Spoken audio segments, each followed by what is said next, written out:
પ્રભુ ઈસુના મૂલ્યવાન ગૌરવી નામમાં આજની સવારની પ્રેમી સલામ. Praise the lord. હાલેલુયા. આ દિવસોમાં આપણે સુવાર્તા વિશે અને પ્રભુ ઈસુ ખ્રિસ્તના જીવનની સાક્ષી અને આપણા જીવનની સાક્ષીની બધી વાતો જોઈને સુવાર્તા કેવી રીતે પ્રગટ કરવી, પ્રભુનું વચન લોકો સુધી કેવી રીતે લઈ જવું અને સુવાર્તા એ શું છે એ બાબત આપણે જોતા આવ્યા છે. અને એટલા માટે સંત પાઉલ કહે છે, રોમિયોને પત્ર 1 અધ્યાય અને 16મું વચન, સંત પાઉલ કહે છે, સુવાર્તામાં મને શરમ નથી, સુવાર્તામાં મને શરમ લાગતી નથી. એટલે પહેલી વાત એ છે કે સુવાર્તામાં શરમ હોવી ના જોઈએ. કોઈ પણ વ્યક્તિ, કોઈ પણ જ્ઞાતિ, કોઈ પણ પ્રજાને ઈસુની વાત પ્રગટ કરવાની છે. બીજી વાત, તિમોથીનો બીજો પત્ર 1 અધ્યાયના 8મા વચન મુજબ સંત પાઉલ તિમોથીને પ્રભુની સાક્ષી વિશે કે સુવાર્તા વિશે તું શરમાઈશ નહીં એવી શિખામણ આપે છે. તું શરમાઈશ નહીં. સંત પાઉલ તિમોથી જે એનો દીકરા સમાન હતો એ તિમોથીને કહે છે કે તું સુવાર્તા વિશે શરમાઈશ નહીં, પ્રભુની સાક્ષી આપતા ગભરાઈશ નહીં. એટલે સુવાર્તામાં શરમ નથી.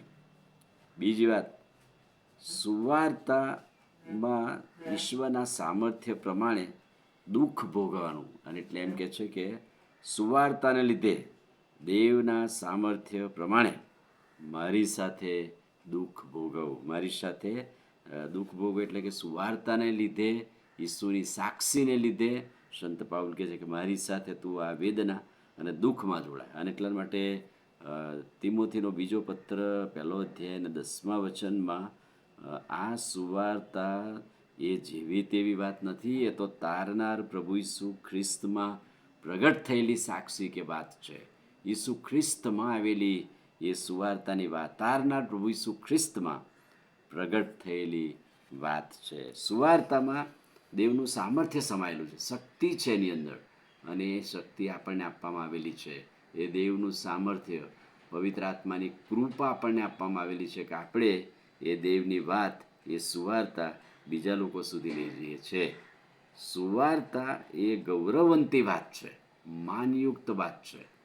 સંત પાઉલ કોરિન્થની મંડળીને લગતા બીજો પત્ર 4 અધ્યાય અને એમાં લખ્યું છે કે ખ્રિસ્ત જે દેવની પ્રતિમા છે તેના મહિમાની સુવાર્તાના પ્રકાશનો ઉદય છે. એટલે કે ખ્રિસ્ત જે દેવની પ્રતિમા છે તેના મહિમાની સુવાર્તા, પ્રકાશનો ઉદય. દેવ પ્રકાશ છે અને પ્રકાશની વાત એટલે ગૌરવવંતી વાત સંત પાઉલ લખે છે. સુવાર્તા સાર્વત્રિક છે. ગામે ગામ જાઓ, શહેરે શહેરે જાઓ, દેશે દેશે જાઓ, દુનિયાના સુવાર્તા પ્રચાર દુનિયાના ખૂણા સુધી લઈ જાઓ. પણ 1 પિત્તર 1:25 સુવાર્તા સાર્વત્રિક છે. પ્રભુનું વચન સદાકાળ રહે છે અને સુવાર્તાનું વચન તમને પ્રગટ કરવામાં આવ્યું છે. સુવાર્તાની વાત આપણને આપવામાં આવેલી છે અને આપણે હવે બીજા સુધી લઈ જવાનું છે. આમીન. પ્રાર્થના કરી. મારા પ્રભુ, આજની તમારી કૃપા, દયા, ભલાઈ માટે આભાર. સુવાર્તામાં જે સામર્થ્ય છે, શક્તિ છે, એ પ્રભુ ઈસુ ખ્રિસ્ત તમારા નામમાં પવિત્ર આત્માના સામર્થ્યમાં અમને પ્રાપ્ત થઈ છે. એટલે સુવાર્તામાં શરમ વગર પ્રભુ અમે દુઃખ ભોગવીને પણ, મુશ્કેલીઓ વેઠીને પણ તમારી વાત પ્રગટ કરવા મારી મદદ કરો. પ્રભુ ઈસુના નામમાં માંગીએ છીએ, સાંભળો અને માન્ય કરો.